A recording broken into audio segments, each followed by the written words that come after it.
Živijo v novem vlogu, spet je malo drugačen, spet je samo povzetek prejšnjih dni, ker smo še vedno na istem mestu, tukaj res ful uživamo.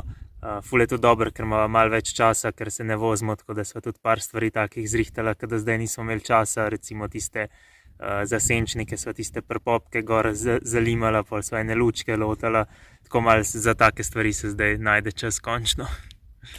Se je pa v zadnjih dneh zgodilo nekaj, oziroma nič pretresljivega, ampak tako zanimivo dejstvo.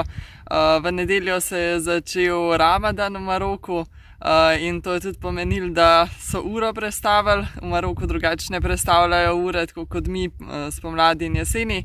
Tako da nama sploh ni bilo nič jasno, kaj se dogaja, ko zjutraj niso bile sinhronizirane ure v kemperju in na telefonu.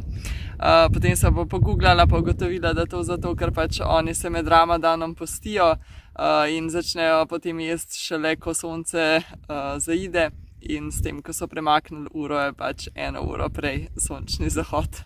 Ja, malo golfajo. Ampak midva še kar naprej živiva, no, na slovenski uri se nama niti ne da za ta en mesec prestavljati ure in spreminjati ritma življenja, sploh zato, ker sem jaz tudi na uro vezan glede inštrukcij in je bolj praktično, da imam isto uro, kot je ura v Sloveniji.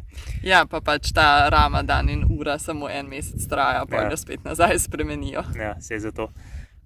Drugače pa tukaj tudi ful uživamo, na sprehode hodimo zvečer za kurva, ful je zvest, res je ful je dober in žal bomo počasi mogli iti naprej, verjetno jutri še ostanemo, če bo le še dovolj vode, pol v soboto bo pa res treba iti naprej. Ja, tako da to je to za ta vlog, pa se vidimo v naslednjem. Dijam.